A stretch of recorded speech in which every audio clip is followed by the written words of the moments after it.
My name is Amanda Ring, and this is Flight of the Feminine.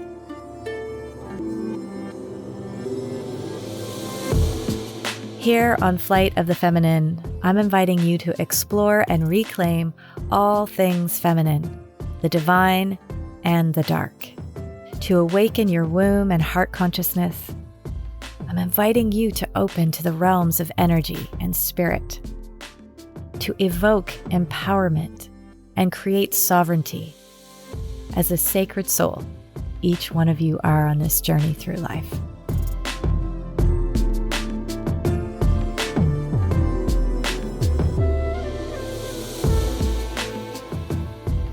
Welcome back to Flight of the Feminine.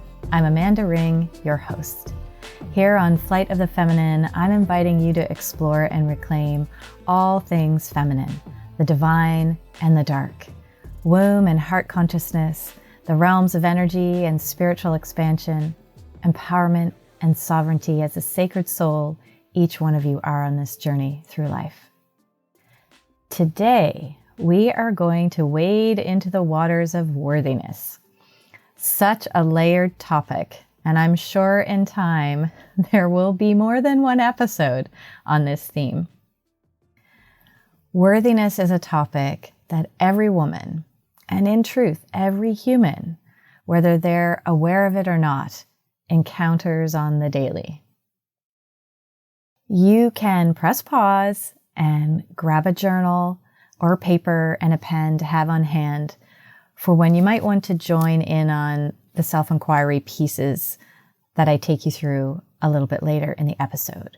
I'm actually going to give you some questions that you can fully explore off episode. Otherwise, we'd be waiting for hours because it can be so juicy and you'll want to have time to dive in to those questions properly. Or if you're listening right now while you're driving or doing something else, you just mark where the journaling parts are in the episode and you can come back to them later. So let's get into it, shall we? I remember when I first started offering women's work in the form of confidence and self-esteem exploration. And man, that was early in my rebirth process and sort of birthing my work differently in the world. And that was back around 2016, 2017.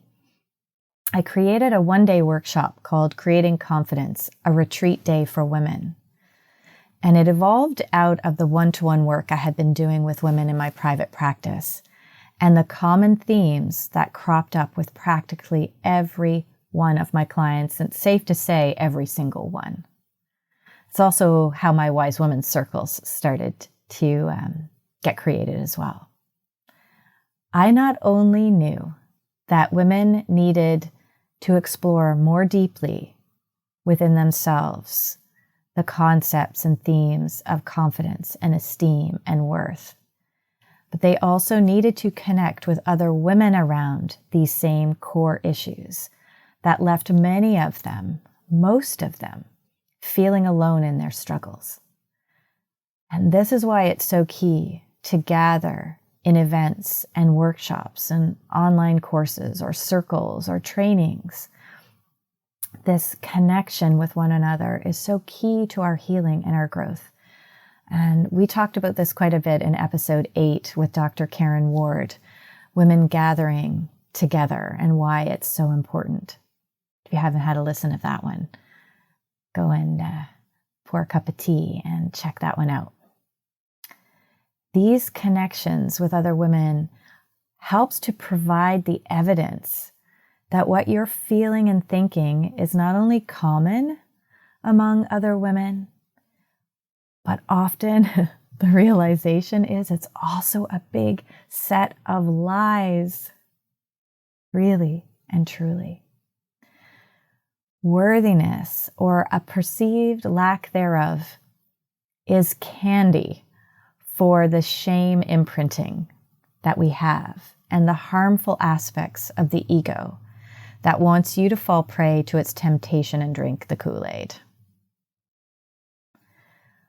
One of the first things we explored in these workshops was the difference between confidence and self-esteem. Self-esteem is intricately connected to your sense of worthiness.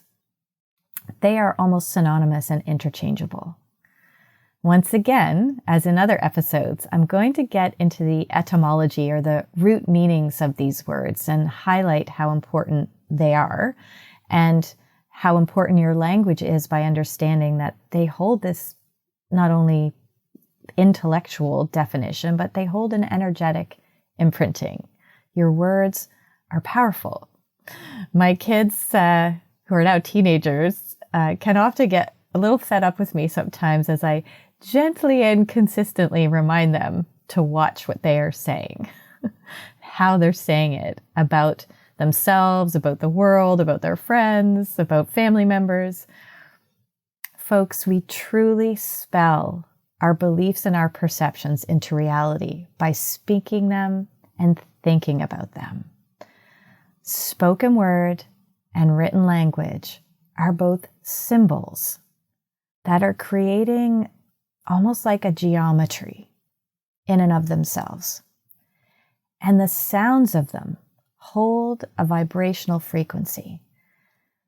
Make no mistake, our words that create our thoughts and our beliefs are powerful. And as an aside to that, if you haven't listened to episode 2, Thoughts Become Things, check that one out to explore it a little bit more with me and Dr. Emoto's work, which is also referenced in the show notes of that episode. Before we go to self-esteem, let's just talk about esteem. The definition for esteem is to regard highly or favorably, to regard with respect or admiration. So in the noun sense, it's worth or reputation. But in more of a verb, it's to appraise, to compare with an estimate. And those come from Old French and Old Latin and Middle English. When we use it in a more figurative sense, esteem is to assess the merit of something or someone. And all of those definitions come from around the 16th century. So when we look at self-esteem, in Old English, it's described as to esteem, to honor, to worship, to distinguish, to celebrate, to exalt, to praise, to reward. And in the Proto-Germanic etymology, it's to estimate or appreciate or appraise. So again, this sense of merit. So our self-esteem is how we perceive our own value. It's based on our own opinion and belief about ourselves, what our own value is. So when we think about worth and worthiness, it's very, very similar to self-esteem. They can be used interchangeably. Self-worth and self-esteem is the value you have and hold of yourself, not what society holds or thinks of you, but your own self-worth. Confidence is different. Confidence is defined more as a state of feeling certain about the truth of something, or a feeling or belief that you can rely on someone or something. There's a firmness to it. There's a trust inherent in it. Confidence has an element of conviction, assuredness, and trust. Quite different from self-esteem. And self-confidence is your belief in your capacity, right? A trust in yourself, an assuredness that you can learn new things, that you can actuate change, that you can execute tasks or activities. There's a feeling of self-assurance that arises from the appreciation of your own abilities or your own qualities.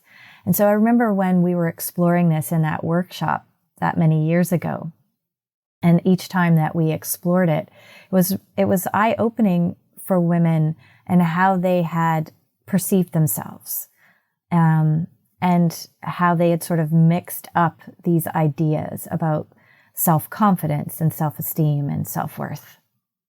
When it comes to falling into worthiness traps, it's really important to know the difference between confidence and esteem or worth. It is a very real experience for many women, for people in general, to feel confident in various aspects of their lives, very competent and successful in a manner of ways. And success is a whole other topic of how that gets defined. But we often say in our Western culture that this person carries themselves with confidence. That's a common sort of thought, or, oh, that person seems very confident, or they're very confident in themselves. So we can have a very real experience of observing that in someone or feeling it in ourselves. And at the same time, their self-worth or yours could still be actually in your boots. So self-confidence and self-worth do not go hand in hand all the time in terms of the level in which you experience them. You can be very confident and lack self-worth. And we can see many cases of this with people of fame and fortune, who appear very confident in their trade of life and their way that they show up in, whether they're a movie star or they're a renowned CEO of a company or they're a well-known healer. They could have a lot of popularity and they may have amassed a lot of wealth, and yet they end up in very destructive relationships or have very destructive habits that end up sabotaging their happiness and sometimes even their abundance. And this really, 9 times out of 10, is connected to a core wounding around how much they actually value themselves, how much worth they feel they actually behold. Even when others value them dearly and greatly, if they do not have that internal sense of worthiness, it won't matter. And once again, this is the patriarchal paradigm at its insidious work through our psyches and our society. The patriarchal paradigm has benefited greatly by people feeling trapped in a state of unworthiness, because it perpetuates the capitalist machine of owning, gaining, achieving, and striving for more and more and more. Why? To prove one's value. I always have to take a big breath when I think about that because it's so misaligned to our true nature. The patriarchal and capitalist machine doesn't encourage a belief in your innate value, because then it can keep selling you the idea that you must do and demonstrate your moreness to be worthy of your happiness, your financial stability, of liking or loving yourself, of approving of your own choices and beliefs. There are so many ways to fall into worthiness traps that have been purposely set by our sociocultural paradigm at work. Particularly, I speak of the Western culture because that's where I am obviously rooted.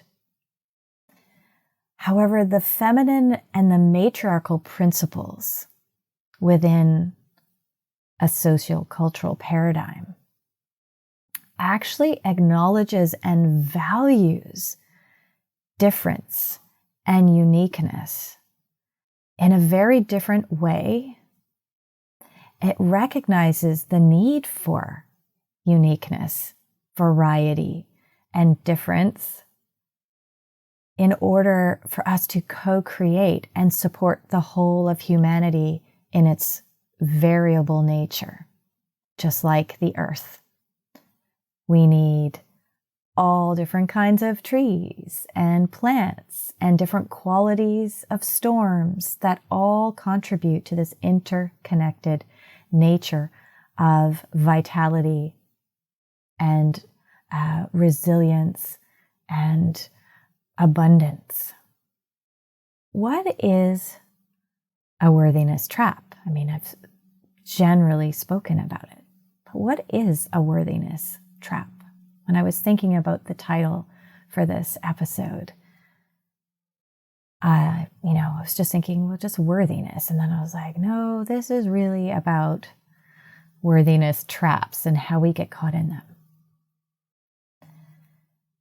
And it's really any time you externalize your worth and value, and then you get trapped in an inner cyclone of self-doubt, of self-minimization, and hold a perception of yourself as less than in some way.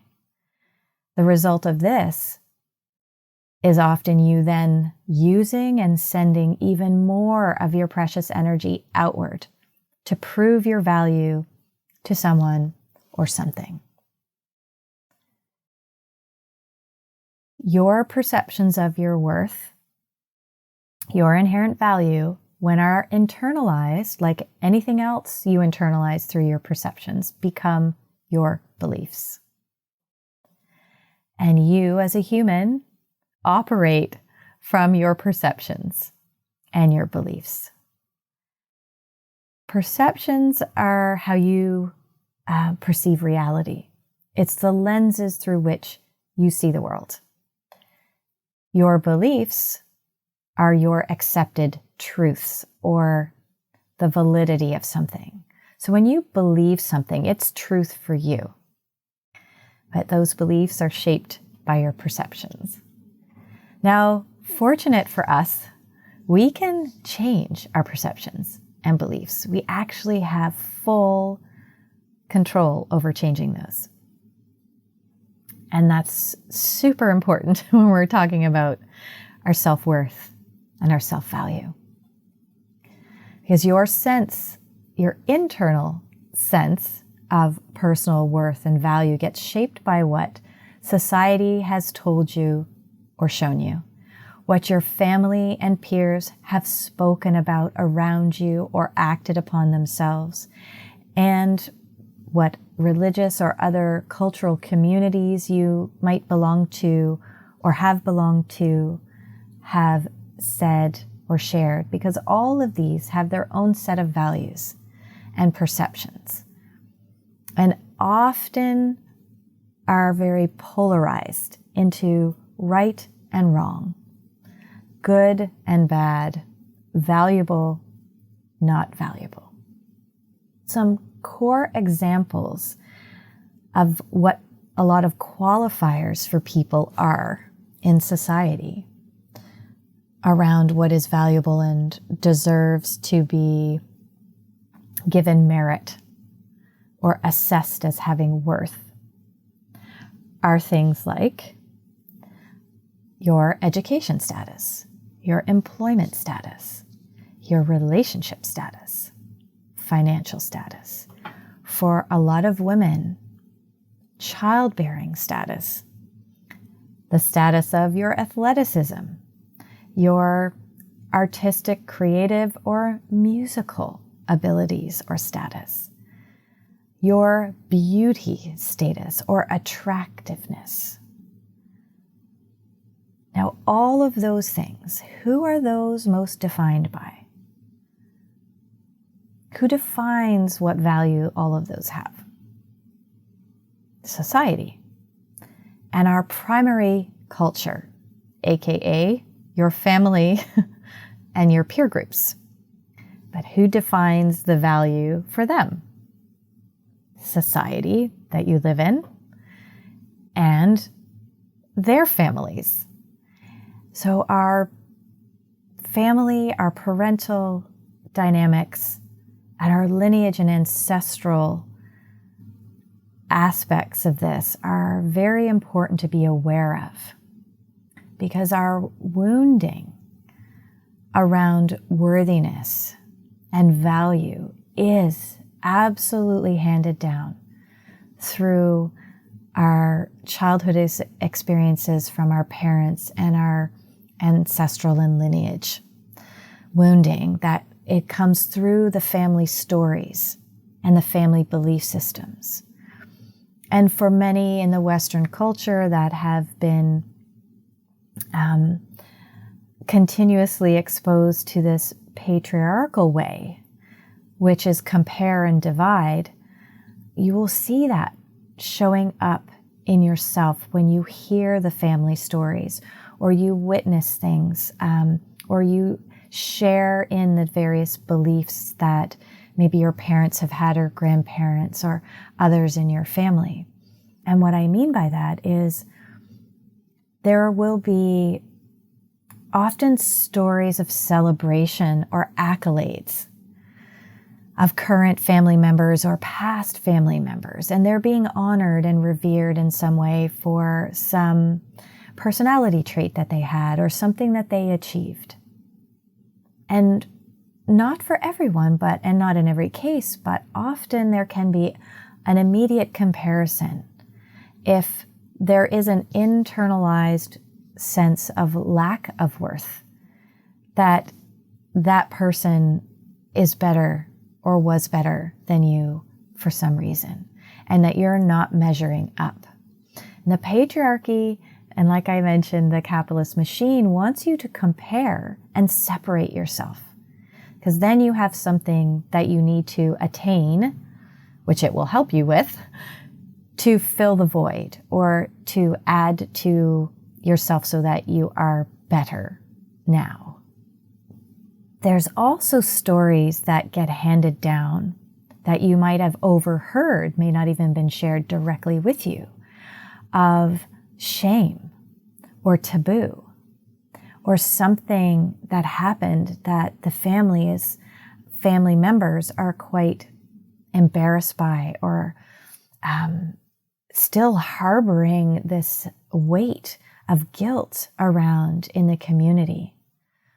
This is also a touchstone where, whether you're aware of it or not, it's been internalized in the subconscious, and there's a don't be like that, or there's again a qualification of that adds to your own sense of self-worth or value, and you will either move towards it or move away from it, even if maybe it's something that you're naturally inclined to be curious about, or it's a natural personality trait that you might have. I call that whole umbrella of societal, family, and lineage unworthiness that could be there as borrowed unworthiness. So this is journal time. So if you're able to grab your journal or some paper and a pen or what have you, or maybe even just press record on your phone so you can capture these questions, or just write the time down so you can come back to them. I'm going to offer you a few questions to take away and really take some proper time to explore. As some of you might have instant things that just come pouring out when I give you these questions, and others of you might need to sit with these questions, and especially if self-inquiry or self-reflection in this way is new for you, and that's okay. Give yourself the space and time, because sometimes our brain just says, what the F? Like, I don't even know how to answer this. So give yourself some grace if this is new. And if this isn't new and these questions are familiar, well, see what part of the question isn't and make it your own, and create an offshoot from it, and maybe you'll discover something you didn't before. So, question number 1. What were you encouraged to do or become throughout childhood by others? And others could be anyone. Could have been a parent, a teacher, a neighbor, your minister in your church. Could have been the parent of one of your friends. So just take a moment to bullet down a bunch of notes of the things that and not even so much about whether you wanted to do them or not. Just what were you encouraged to do or become throughout childhood by others? There's 2 more parts to this question. The next part is, having done or not done those things or become those things, which ones on that list do you feel badly about or have a sense of shame or failure around? You're going to want to just put a little check mark or something beside those. And the third part of that question, how are you still trying to make up for those things? The ones that you feel badly about or feel a sense of shame or failure around. How are you still carrying those and still trying to make up for them?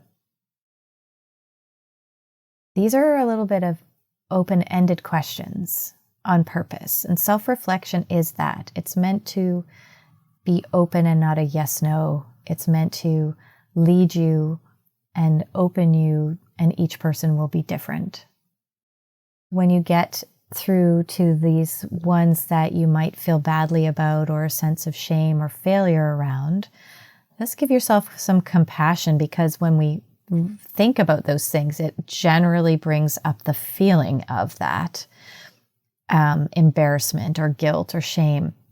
We feel that in the body, and this is shared in other episodes on Flight of the Feminine as well. So it's important to go back and listen to those if you haven't.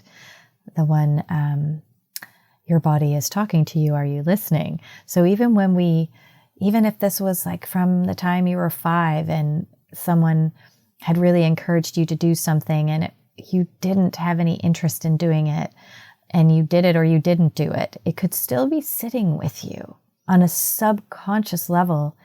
You could still feel like you need to measure up to the request of that and trying to make up for it somewhere.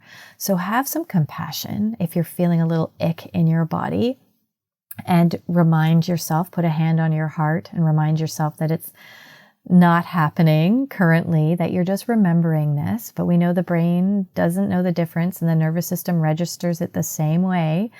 So that's important to remember. But that sense in the body that might be a little ick is also a sign for you that there is a drop in your self-value and worthiness. And I'll share a little bit more about that in a second. So that's the first sort of trio of questions.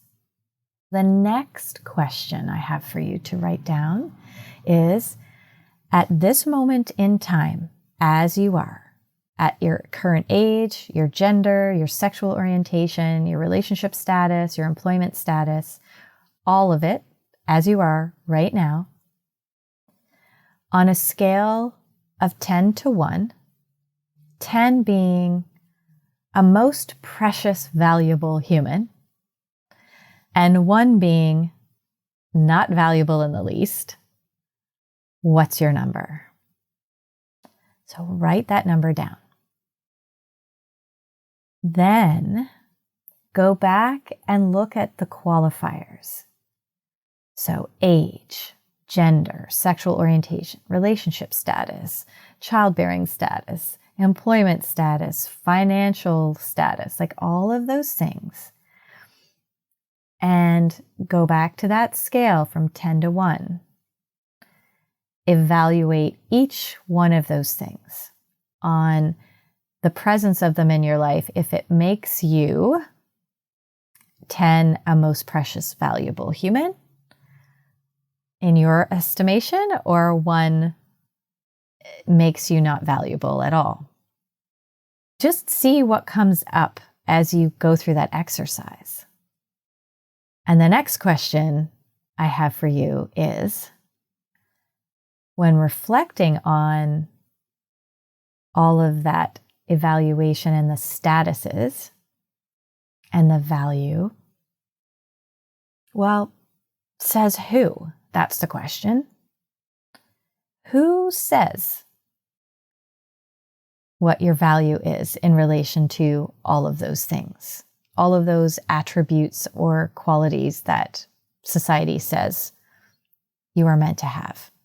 And, we can get into how this lands differently for women, specifically around relationship to their bodies and beauty, because there's so much in the patriarchal and capitalist paradigm that drives those industries for women to stay young looking and stay in this size bracket and shape and all of that. So you might want to separate even some more of those things out, that you are starting to connect the dots around how you have perceived value or not. So then it says who. Explore where those numbers come from within your own psyche. And you'll know immediately if those evaluations feel good or not. And those will tell you if that's a limiting belief, a misaligned sense of worthiness. When you pay attention to your body and your breath, as you go through each of those, you will know. You will be able to tell right away. The body never lies. Just moving through those exercises will really help you see how you externalize your worth and how you fall into those traps, because when we compare and devalue ourselves based on something external, we have all this subconscious programming going on. The minute we do that, you start to feel a sense of instability and unsettledness in the core of your being. And that's a sign in and of itself that it's not true, because things that are divine truths, that are aligned with the truth of who you are as a soul and as a being, are expansive and creates a solid feeling through your being and your body. And your breath feels open. The body feels more relaxed. So always pay attention to that as you're doing these exercises, and you might go through it in a very intellectual way to start with, and then go back through the questions from listening to your body and observing your breath practice. So you can really bring all of those together. That's a beautiful union of the feminine and the masculine. The masculine wants us to use our intellect and our logic, and our feminine principle wants us to really connect with the wisdom of the body, and a big part of that is the breath. My last question, and it's not quite a rhetorical question, but it's a question for pondering, for leaning into, because you might not have felt like you've actually had the permission to do this. You might even have some resistance to it, and your brain might say, how is this even possible? Your ego might really be like, what? Like, how do I do that and not align my worth on all the things that I do and achieve and show and own, right?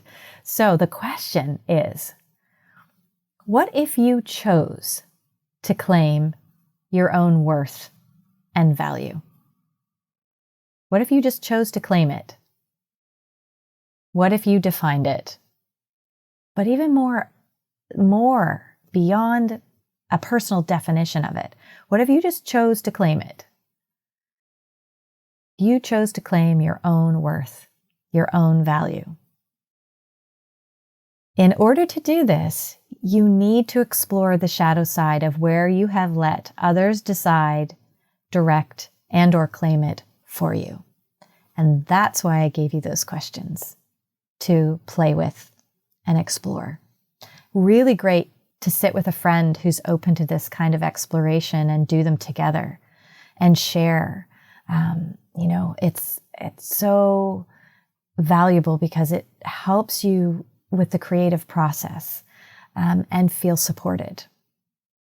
So really just contemplate, what if you chose to claim your own worth and value, and allow yourself to lean into how you've allowed that to be determined by others. What if you could hold value regardless of what you do or don't do, what you have or don't have, what you own or don't, what you are or are not, what you look like or do not look like? What if you can hold value regardless of any of that? And this is often when the brain says, what, but we have to have values and we have to qualify things, because then how do we know where we stand in relationship to somebody else or in comparison to someone else? And how do I decide what I like or not like? And your ego and the brain are going to want to run wild with that one. And I invite you just to observe that and come back to this from a heart space, from a spiritual space, from a feminine essence. Because the energy of that is very, very different.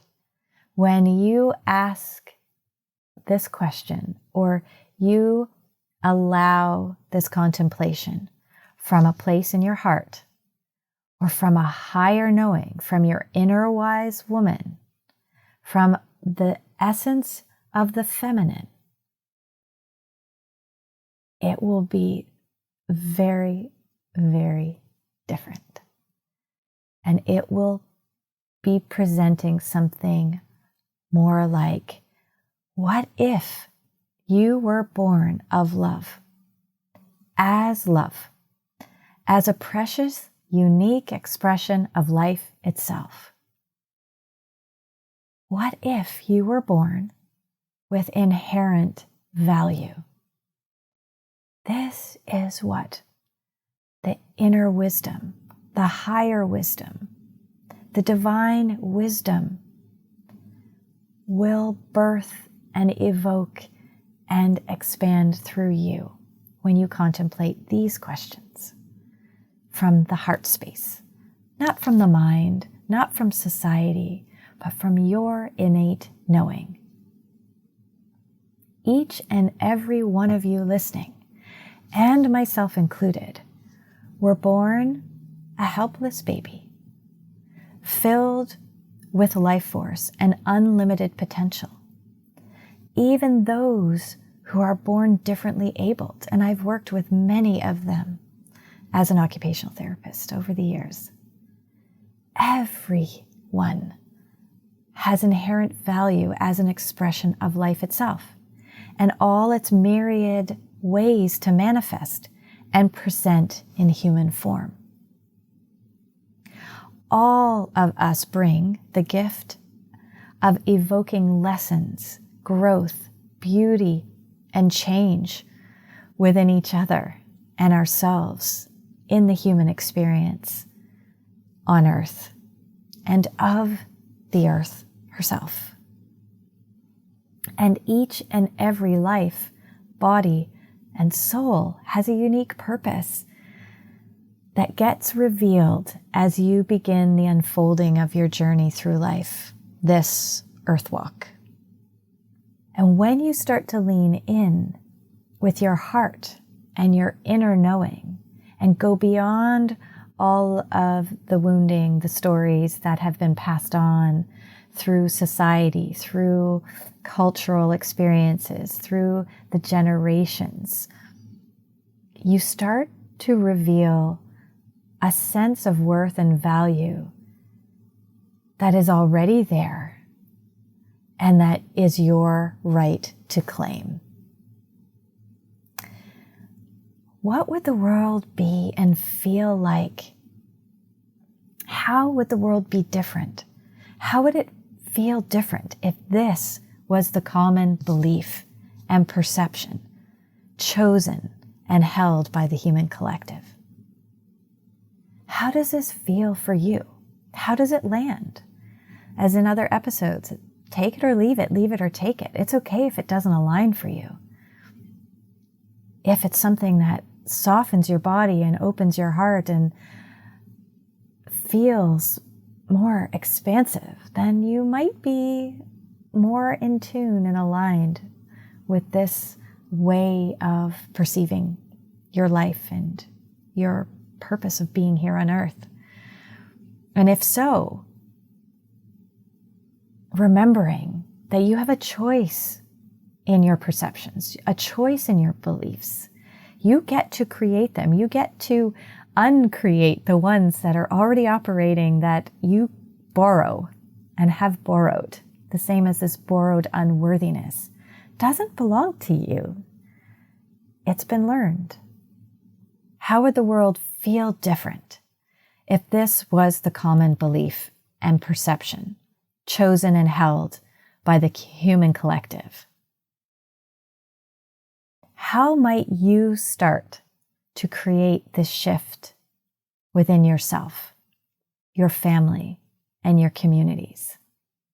And you can journal some ways that you could start this process. If this whole invitation around opening to the idea that your worthiness is inherent, you were born with it, that it's the unworthiness is borrowed from so many different places in society and your lineage, and that you actually get to choose your beliefs and your perceptions and unlearn anything that doesn't feel supportive and loving. How might you start to create that shift? Very practical things. It could be reframing thoughts that you have that are supporting this shame or comparison that has happened. And you can take how you might start to shift this within yourself back to the previous questions around how you value things and how you value yourself.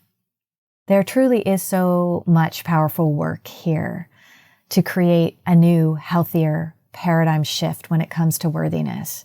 And this can be done so beautifully in self-reflective and self-inquiry work, reframing things in one-to-one support work and group experiences.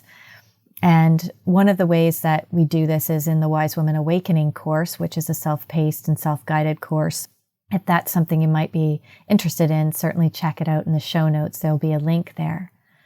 And there will be more on this topic in the future for sure. One way we'll be exploring this more is with my guest, Tara Brading, who is a women's educator and storyteller and songstress.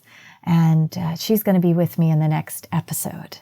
Tara and I, in that episode, will continue to explore this concept of worthiness and unworthiness and lineage healing, as we're going to dive into the topic of internalized misogyny for women and exploring how to heal misogyny, particularly within the matrilineal line, so in the mother lines.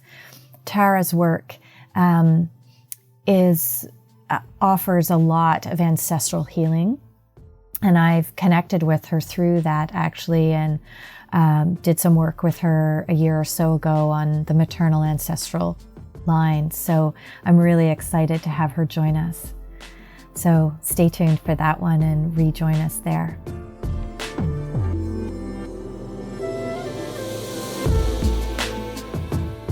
It's time, my sisters, to elevate your mind, expand your feminine heart, explore your inner wisdom. Let's soar together. Sending you all big, big love.